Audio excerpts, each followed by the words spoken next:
Hello and welcome back to Across the Pond. I'm Angus Scott in London.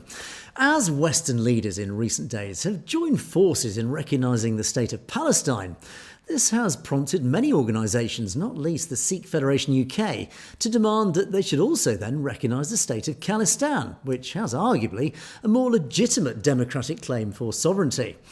So, to pose the key questions that must be asked about this very subject, I'm delighted to be joined once again by our special US correspondent, Leyla Gulen, to launch today's discussion. Leyla, welcome back. Nice to see you again. Thank you so much, Angus. Glad to be back with you. Always fascinating conversations that we have. Indeed, absolutely. And we've got quite a big topic today. I mentioned about Palestine, which of course is across the mainstream media. But of course, this has huge relevance to much of our audience. We talk a lot about Khalistan. So today, of course, the subject is going to be that very topic, Khalistan. Indeed. Well, we often talk about the Sikh sovereign nation that we know as Khalistan. But what exactly do we mean by this? And maybe you could paint a picture. Where is it? What is it? Has it even been defined yet? Yeah, this really is the key question. What actually is Khalistan? What do we understand by Khalistan? Because you ask 100 Khalistan supporters, campaigners, the same question, and you'll get 100 different answers. And this really is, okay, what actually is defined as Khalistan? And I think the only way to do this is to understand the whole concept of Khalistan. What is it? What does it represent? What is it in the minds of the average Sikh, if there is such a person? And I think to do that, we do need to, let's wind the clock back. Let's have a bit of a history lesson. Let's go back to where it all began to some degree.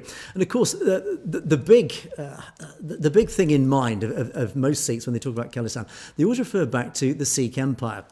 And I'm going to show you here, I'm going to do a little bit of a screen share for our audience, and so it gives us something to talk about and look at as we discuss it. Now, the Sikh Empire, it was originally established in 1799. It was Maharaja Ranjit Singh established this massive empire at the time when he captured Lahore in 1799.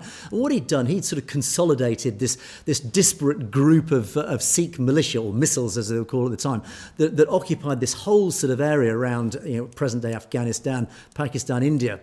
They've been fighting the Mughals for centuries, and it was a very disparate sort of area. But he united these various missiles under one banner, and it became the Sikh Empire. Now, this was a fabulous empire. It was the population at one stage was nearly 5 million, certainly about 4.5 million, which at the time in the 19th century was a huge population.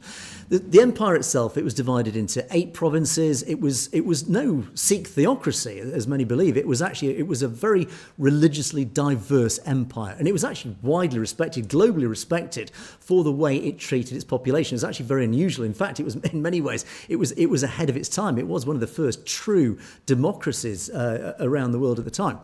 Unfortunately, this came to an end in 1849 when the British Empire arrived on the scene. Of course, the British Empire had taken over the subcontinent. The final domino to fall in their dominance of the subcontinent was actually the Sikh Empire.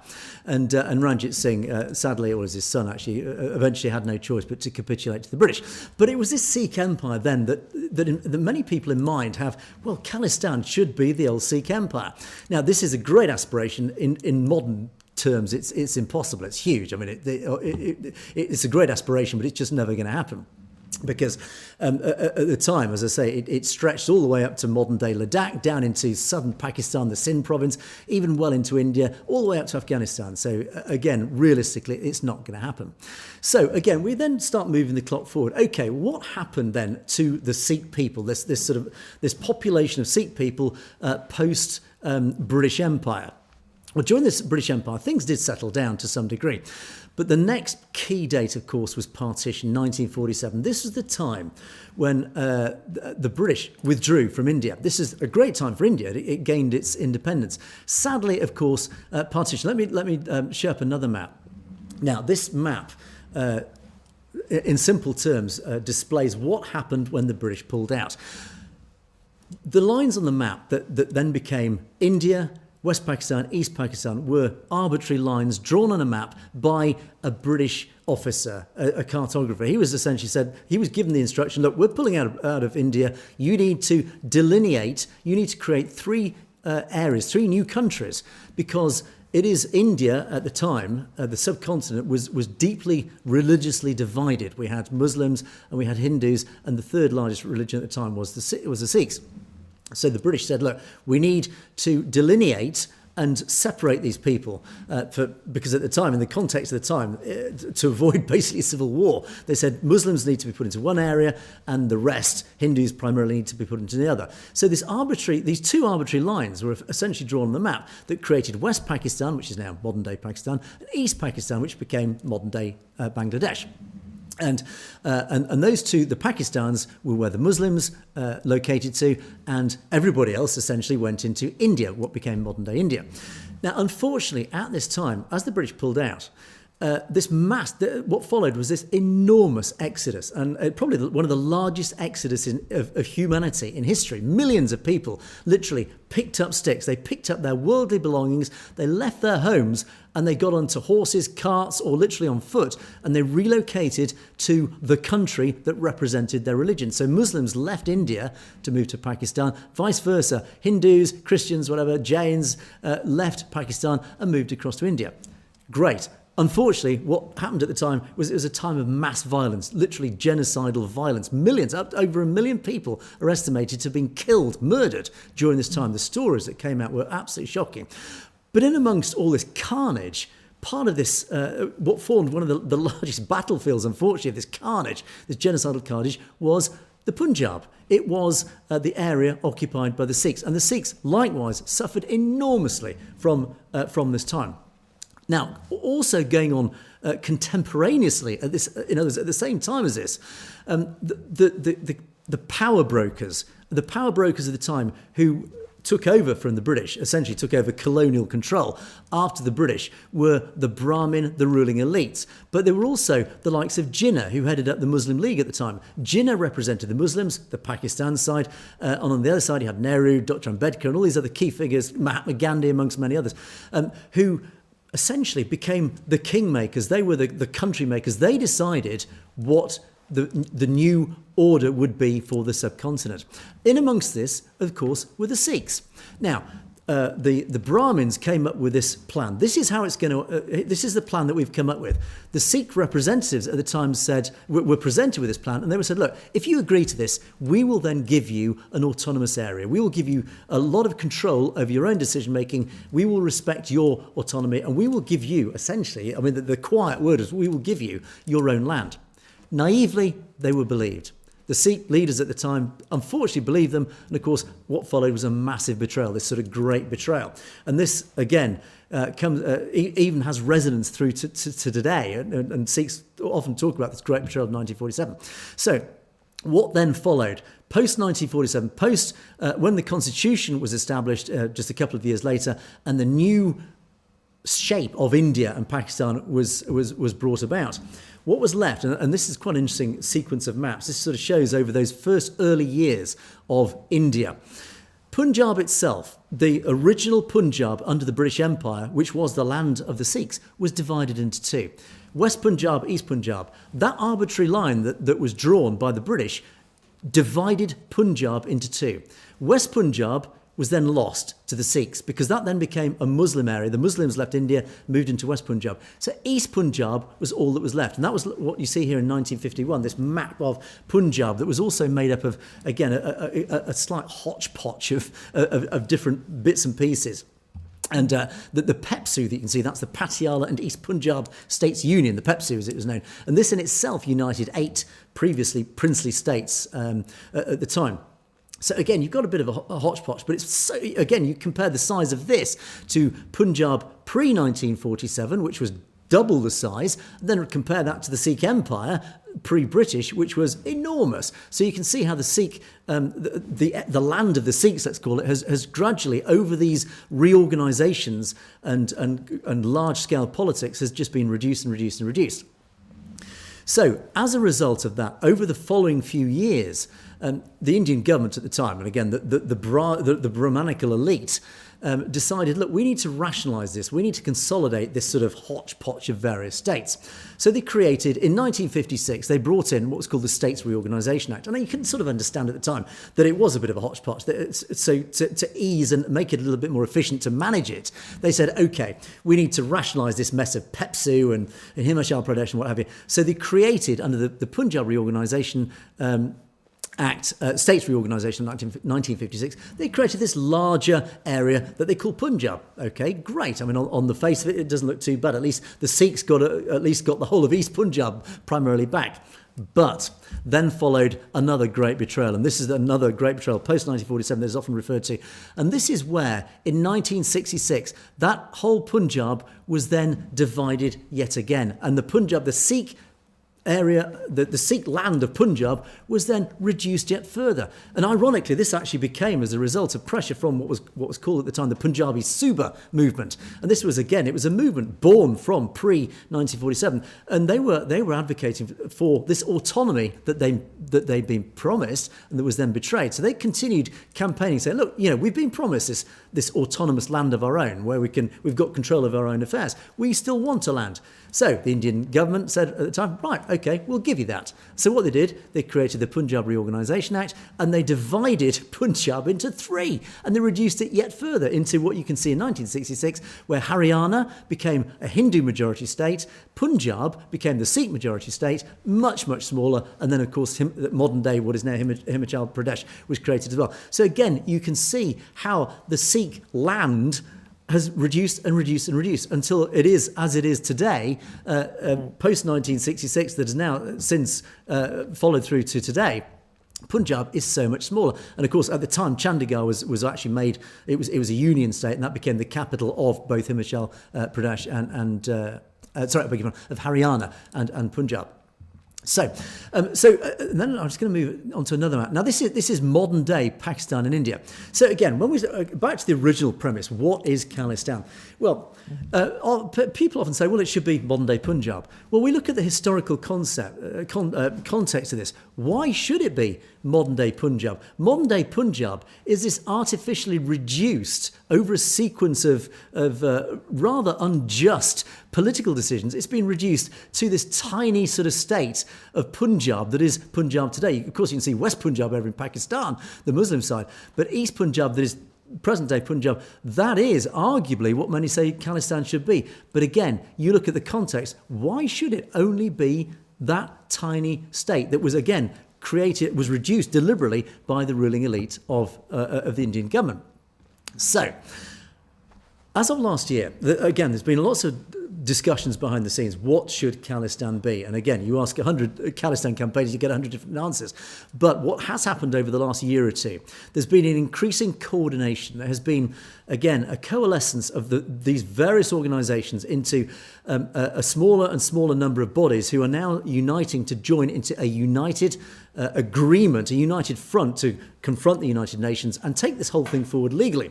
One of those organisations is the Khalistan Caucus Foundation, and in fact, one of those members of the committee, the ruling committee, is actually our very own Trent Franks, who I think you interviewed very recently, Leyla. Even That's Trent right. Franks, a former US congressman, for our audience, you might not know Congressman Franks. He's a former US congressman, so he's quite a powerful guy. And this caucus, this caucus foundation, was established, again, to try and agree a unified set of policies, agreements about taking the whole concept of Khalistan forward. And one of the agreements that they came up with as a result of their inaugural meeting last year, at the end of last year, was, what should Khalistan be? And they came up with this map, which you can see now.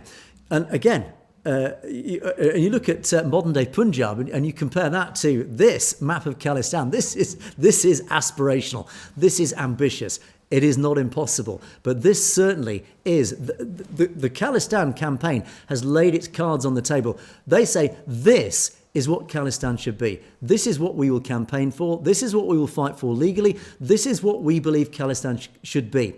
And as you can see, it is aspirational. It goes all the way up to the Chinese border. It takes in modern-day Ladakh, parts of modern-day Ladakh. It takes in parts of modern-day South Kashmir, J&K, Jammu and Kashmir. So it includes South Kashmir. It also includes Rajasthan. It includes Gujarat, again, a primarily Hindu majority state. It is the state of Narendra Modi, the Prime Minister of India. So you can start to see how ambitious this plan is. But importantly, it does span all the way from the Chinese border all the way down to the Arabian Sea. It has seaports, again, crucial for many reasons we'll talk about shortly. But ultimately, this forms this large strip of land between modern-day Pakistan, modern-day India. Lots of reasons why they came up with this plan, but ultimately, Leyla, this is the idea. This is the game. This is what we're aiming for. This is the aspiration. This, I believe, is what will be taken to the United Nations to argue for. This is what Khalistan should be. Goodness, what a difference. What a difference from what it was to what they hope it to be. Now, it is understood that Khalistan will be, at least in the eyes of the Western world, a democracy. So what is your understanding of what the model of governance will be for Khalistan? Yeah, this is another area that an awful lot of work has been going on behind the scenes with the key figures, let's say, in the Khalistan campaign. And again, there are lots of different sources of information for this, and it depends where you read your information from. You come up with slightly different variations. Ultimately, though, it will be based on Sikhi principles. It will be a Sikh sovereign state. And again, I'm going to turn the clock back again, back to the time of the 10th Guru, Guru Gobind Singh Ji. He was the 10th, the last living Guru, the Sikh Guru. And it was he who actually formed what was known as the Khalsa. The Khalsa was, at the time, he asked for 5 volunteers, 5 Sikhs to come forward to be baptised into what he then created, the Khalsa. These Amritdhari, these baptised Sikhs, Amritdhari Sikhs as they're called, were told to wear the 5 Ks as they're called, which include, of course, the turban, etc. But the Khalsa, these 5 people, formed the Khalsa, which in turn became what's known as the Panj Pyar. And I hope I pronounced that right. Panj literally means 5, and you will come across this term quite frequently in Sikhi discussions. So the Panj Pyar forms the basic concept of policy making, governance, ruling, whatever, decision making. Quite often you'll find, even over the last decades, whenever a key decision, a policy decision has had to be made amongst the global Sikh diaspora or the global Sikh community, a Panj Pyar is formed, which is headed by these 5 Amritdhari Sikhs, who then, oversee this forum, this discussion, and then help policy to be made. So this basic concept of the Panj Pyar is what will form the governance of Khalistan. Now, there has been a lot of work, as I say, that's taken place behind the scenes. And in fact, there has actually even been a draft constitution that I've seen that's been drawn up to try and start to bring the concepts and the practical steps to bring in this Panj Pyar. How actually will it unfold in terms of practical steps to govern a new country? Now, what we do know is that Khalistan will follow, in simple terms, democratic principles. As I said, the original Sikh Empire was ruled under the same model of governance, which is what made it so successful. And as I said, it was well ahead of its time. It was, I would say, probably the leading democratic nation, certainly on the planet at the time. And if that same principle is followed even today, again, it will be quite unique. There's no such thing as quite. It will be unique. It will be a form of democracy, but a unique form of democracy, again, based on Sikh principles. But it will follow, it will align in a lot of its fundamental ways with Western democracy. And I'm going to give you an example of this. Western democracies are usually broken down. This is very constitutional, it's very dry and slightly boring, but it does set out how it will be structured. And it's quite important to understand this, to understand how, again, then Khalistan will be governed. The United Kingdom is a prime example of this, and I'll use the UK as an example, but the same model is rolled out across North America, US, Canada, Australia, New Zealand. The Western democracies have 3 main entities that exist. There is what's called the legislature. That is the body that creates laws. Here in the UK, it's Parliament and their equivalents in other democracies. So there's the legislature, there's the executive, which is the government. The executive executes those laws. The government executes those laws. And then there's the judiciary. The judiciary is made up of the court system and the law enforcement. They enforce the law. So the legislature, the executive, and the judiciary. That forms the infrastructure of a normal democracy, certainly in the West and around the world. So the legislature, which is the law-creating body under the Constitution of Khalistan, will be based under what's called the Khalsa Panth. This is the Grand Council of Sikhs worldwide, to which basically any Amritdhari Sikh is eligible to belong. So the Khalsa Panth will form the top layer, let's call it, of the legislature. Beneath that will be what's called, in terms of how to practically roll that out, will be the Khalsa Panth cabinet. And this is, again, it's like a modern governmental cabinet. It will then coordinate the various functions and activities of that Khalsa Panth. And the role of that Khalsa Panth through the cabinet, as enacted by the cabinet, will be, and I'm just going to read this because it's long and boring, but basically it will act out the ideological, integrative, political, religious and cultural caucus of the Khalsa. So again, very dry and constitutional, but essentially it will be there to form the law. It will be the lawmaker for Khalistan. Now, okay, that's the lawmaker. Who then is going to execute that law? The government. The government, the executive it's called, will be known as the Khalistan National Cabinet. And again, this cabinet, which actually reflects the cabinet here in the UK, for example, the government cabinet, will be the same sort of concept. And that cabinet will be the forum where all policy is executed and government policies and government matters are then executed.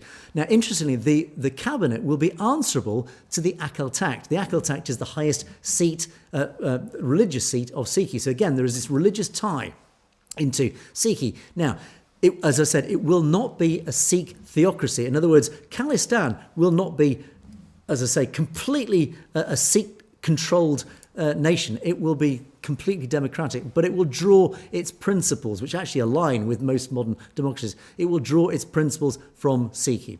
So it's a subtle distinction.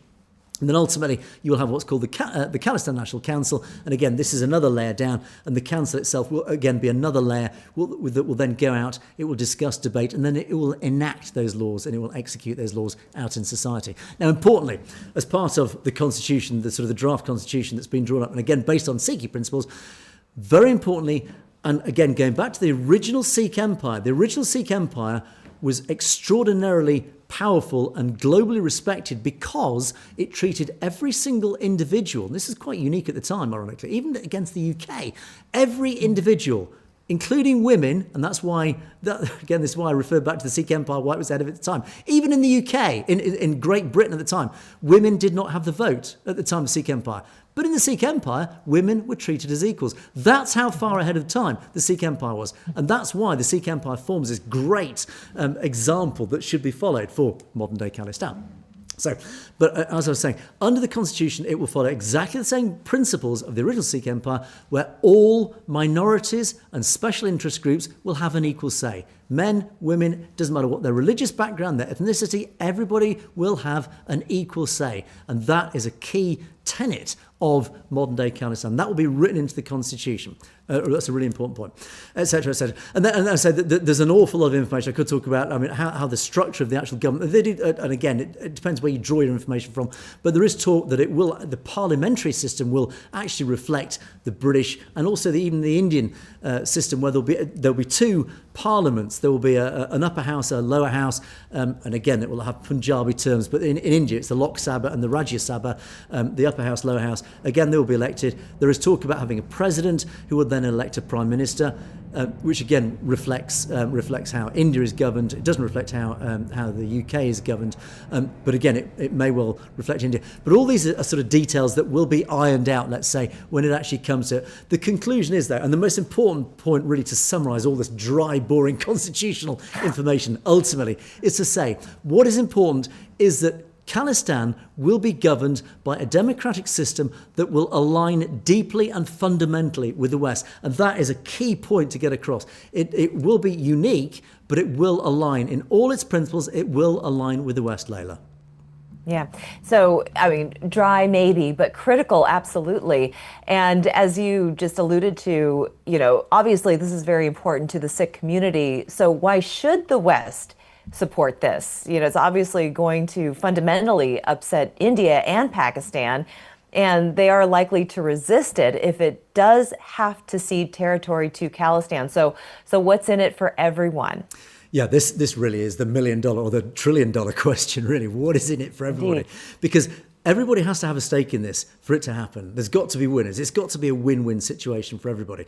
Ultimately, let's be honest about this. It is likely that India and Pakistan, either side, will not like this, because ultimately both countries are going to have to cede territory. There's no question. Whatever happens, it is likely that both countries will have to cede territory. No country obviously wants to do that, which is why actually ultimately Khalistan can only really happen with outside help. When I say outside help, I'm referring obviously to the United Nations, the global community. It will have to be imposed upon India and Pakistan and told, this is how it's happening, this is what is going to happen. I'm sorry, but whether you like it or lump it, it is going to happen. So ultimately, but it's going to have to be sold in many ways to both India and Pakistan. There's going to have to be something in it for them as well, not just the West, for them to ultimately acquiesce to it, agree to it. So let's go back to another map. I'm going to let's move on to a modern day map of Asia, because this actually helps sort of set out the scene of what's in it for each country around Khalistan. So ultimately, let's start with India. If we look at India, why would India at least acquiesce and agree to the establishment of Khalistan? What is in it for India? Well, more importantly, what's not in it for India? The Sikh community have been a permanent thorn in the side for the Indian government ever since 1947. Ever since that original betrayal of 1947, the Sikh community have not laid down and accepted what's happened. They will not accept that betrayal of 1947. They certainly would not accept that betrayal of 1966, and they most definitely will never accept that betrayal of 1984, Operation Blue Star, the genocide that followed in November that year. Those terrible events. And certainly the murders, the extrajudicial killings of the 80s and 90s, etc. So as a result, the Sikhs have risen up militarily in the 80s and 90s. And when that was quashed into submission, ultimately they have ever since still been battling the Indian government. And they will never let this lie. So what's in it for India? I'll tell you now, it means finally they can get rid of this Sikh problem. Indira Gandhi hated the Sikhs. Indira Gandhi publicly actually came out and said, this is a problem. The Sikhs are a problem. And likewise, nothing's changed. If anything, the Sikhs are a massive problem for Narendra Modi, for the BJP, but more importantly for the Brahmins. And why do they hate the Sikhs? Because the Sikhs know what the Brahmins' game is. They know the caste system. They've called it out ever since the first guru broke away from the Hindus at the time, based primarily because they rejected the caste system, this same system that still governs India. That's why they hate the Sikhs. So ultimately, finally, India can get rid of the Sikh problem. You think of all the resources, the cash, the money, the military, the law enforcement resources, all these subterfuge, the underhand games that they've been up to, the drugs are pouring into Punjab, etc., etc. All these issues disappear overnight. You imagine, for the Indian government, finally, they can stop spending all that money, that effort, that pain in the proverbial, worrying about Sikhs. Likewise, J&K, Jammu and Kashmir, if Khalistan is established, that does include a large part of J&K. J&K, likewise, has been an enormous, expensive problem, thorn in the side for the Indian government. J&K, a lot of that problem disappears.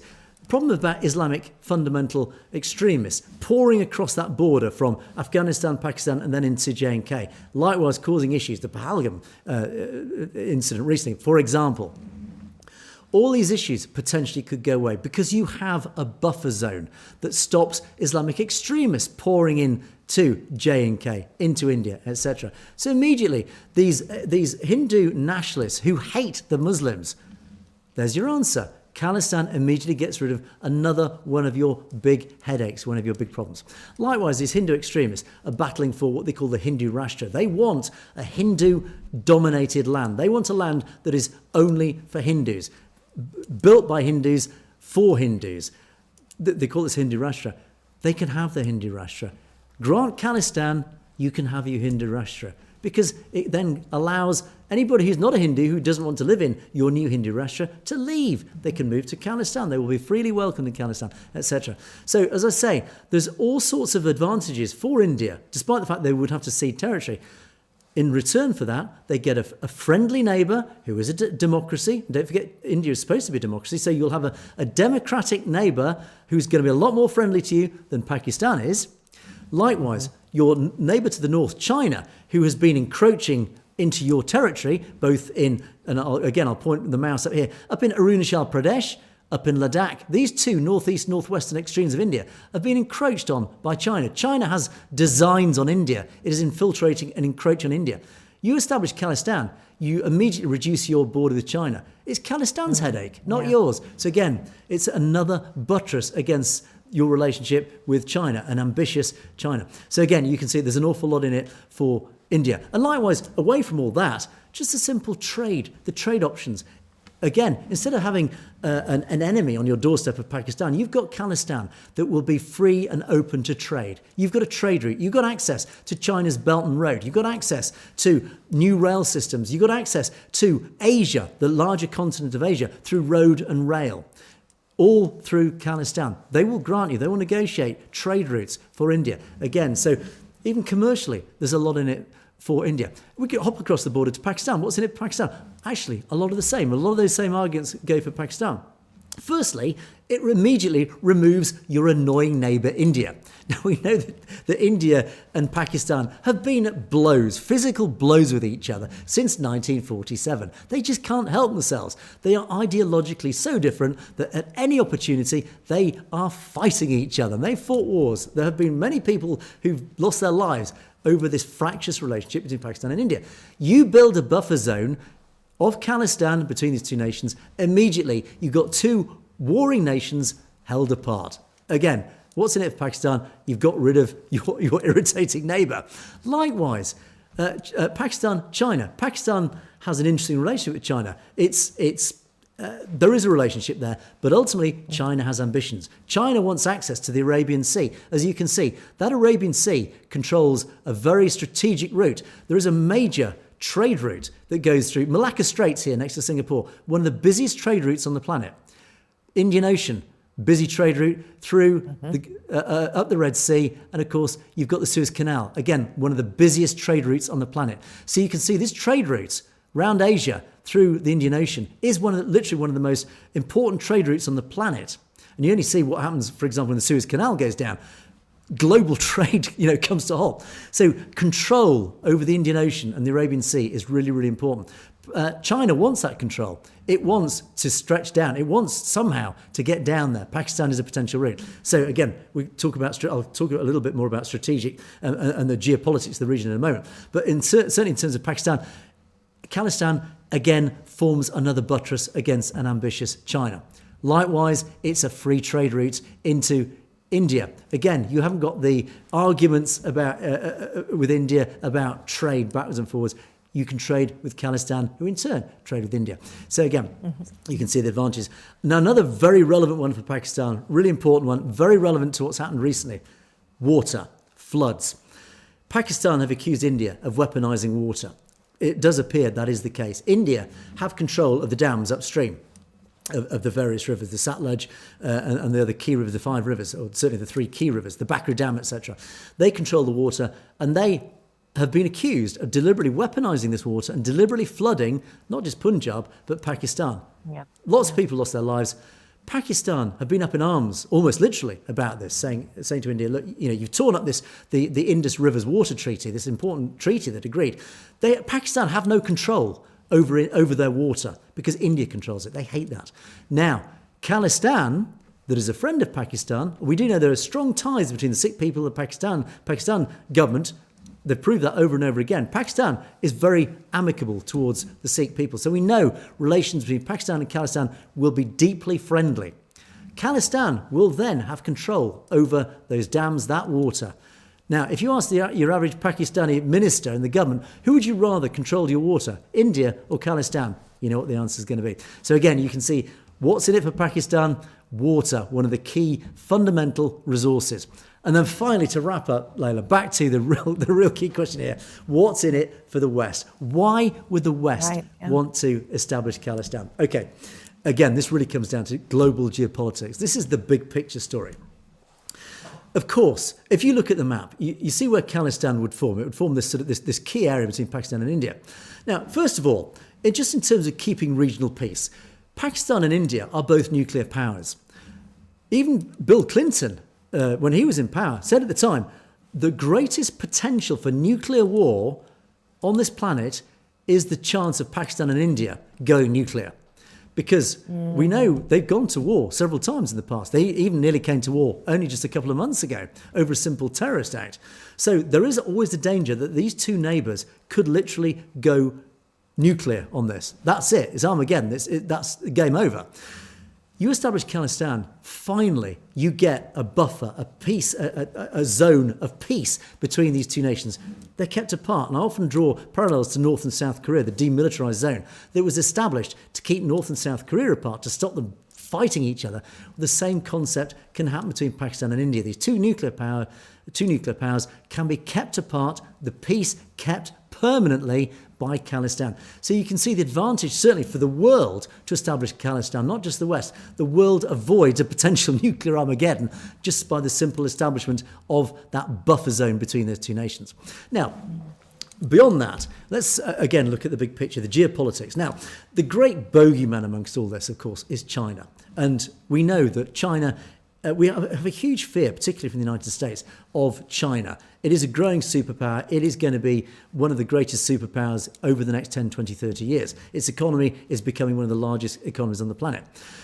We fear we fear China for good reason. China is ambitious. China has one of the fastest growing militaries on the planet, fastest growing navies, air force. It is something to fear. And as I say, it has ambitions. So Trump, for example, his administration knows full well what's going on.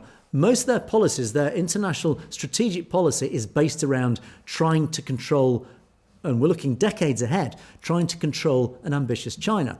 So whether it's moving into Greenland or even Canada, whether it's moving into the Pacific or wherever, all Trump's policies behind the scenes have a subtext of trying to put the pieces into place into controlling China. In turn, China is doing the same. It is putting its pieces into place. China already controls many Pacific islands. China has control, for example, of Sri Lanka, of one of the seaports in Colombia in Sri Lanka. It owns the seaports. So it has naval bases. And I talked about how strategically important the Indian Ocean is. Well, India has obviously this dominant position over the Indian Ocean. But Sri Lanka, look how key Sri Lanka is. China effectively, indirectly controls Sri Lanka, and therefore controls the Indian Ocean. China also, thanks to our useless Prime Minister in the UK, now potentially will have control over the Chagos Islands, again, another group of islands in the Indian Ocean. So again, you can see how ambitious China is starting to encircle the Indian Ocean. Now, the West know this. The West fear this. And actually, strange enough, so does India. Narendra Modi fears this. He realises, because India has an interesting relationship with China. And again, we don't really have time to go too much down that road. But ultimately, India fears China for good reasons. But ultimately, India also is an unreliable ally. And this is where the global geopolitics argument comes again. Can we trust, in the West, can we trust India? Not yet. We certainly can't. We've tried to trust him. We've tried the carrot and stick approach. We've tried to seduce Narendra Modi's government into aligning with the West. He just won't. Only a few weeks ago, he was in China meeting Xi Jinping, shaking hands with Vladimir Putin, the Belarus leader, the leader of Iran, the leader of North Korea, all these authoritarian regimes, these communist authoritarian regimes. Narendra Modi, supposedly a Democrat, was shaking hands with these guys. Yeah. The question again, can we trust India? No, of course we can't. So ultimately, this huge country of India is now an unreliable ally. This means we need something in that region to be able to at least have some form of control, some strategic asset in that area. India is not it. Pakistan, we have good ties with Pakistan. Pakistan actually recently has just tied up an agreement with Saudi Arabia. And again, it's along the lines of Shia and Sunni Muslims. The Islamic world is divided between Shia and Sunni. Pakistan is primarily Sunni. Saudi Arabia is primarily Sunni. And the Sunni Muslims have an alliance behind the scenes, let's call it, with the West. Certainly the UK and the US have strong ties with Saudi Arabia and likewise, by extension, with Pakistan. One of the opposites is the Shia Muslims. The Shia Muslims dominate Iran. Again, Iran aligning with the Soviet Union, with Russia, with China. So again, you can start to see what sides all these countries are on. Pakistan seems to be, at least on the face of it, siding with the West. India, we don't know. Iran, clearly, with Russia, China.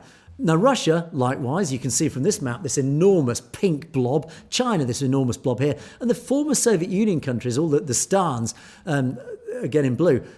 one potentially could say they could even align with Russia. So you can start to see this whole Asian region is dominated by these authoritarian regimes. Where are we? Where's the West strategic assets? There's nothing there. Now, we've got the Middle East, we've got the UAE, Bahrain, etc. This is why Khalistan suddenly, strategically, and we zoom in, this is why this strip of land, if we had Khalistan that we know will align with Western values, this forms a beachhead in military terms. It forms a beachhead that will align with Western values. It will be an ally. And God forbid it ever comes to a time of war. It is a beachhead. It is a place where we can put military assets. Now, again, when we talked about the original map of Khalistan, it includes modern-day Gujarat, which is this area down here, the seaports. So it will have an important naval base. It will have access to the Arabian Sea. It means that the West actually has at least some level of control over this key route of the Indian Ocean. Likewise, it can put military assets into Khalistan. And Khalistan, of course, then is within reach, within ground troops and missile reach, and indeed Air Force reach of China, Russia, etc. So you can see, again, militarily speaking, strategically, how important Afghanistan would be. It would be that key beachhead in this area. Basically, it really will be in the lion's mouth, Khalistan, but it will be massively supported by the West, I've no doubt. But as you can see, it will be surrounded by China, Russia, Iran, etc. These huge, great, powerful nations that at the moment are potential enemies of the West. So again, you can start to see why strategically Khalistan is so important. And then I suppose the other question then is, would it become part of NATO? I don't know. That might be a step too far. We only need to look at the Ukraine situation to sort of understand the dynamics in play with that. But ultimately, all we need is Khalistan to be established, so then it will form that ally of the West. And of course, I've talked a lot about military and strategy, the geopolitics of the region. Of course, there's just the peaceful benefits, the commercial, economic benefits. If you have Khalistan, there are trade benefits. Khalistan itself will be, again, it will be a commercial beachhead for the West.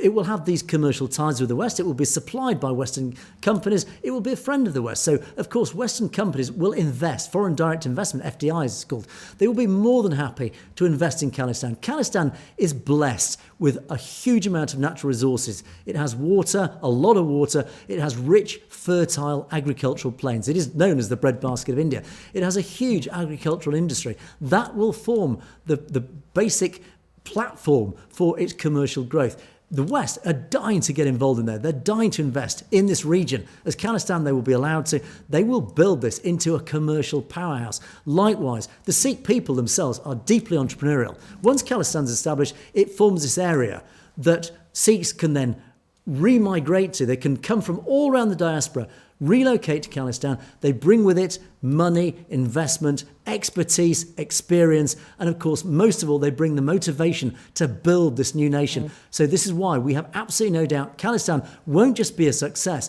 It will be a success that is absolutely strategically vital to the West, Leyla.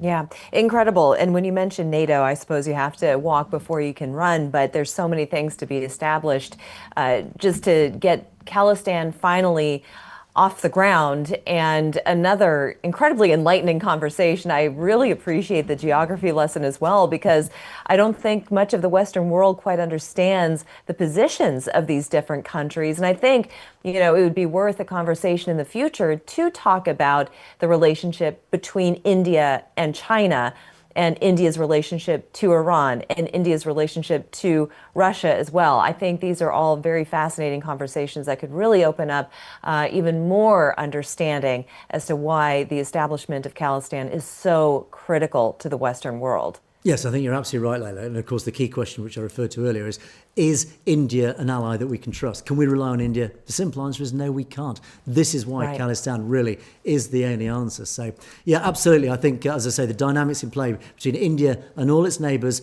very, very important, very crucial to, firstly, the establishment of Khalistan. Secondly, the politics of that whole Asian region, Leyla.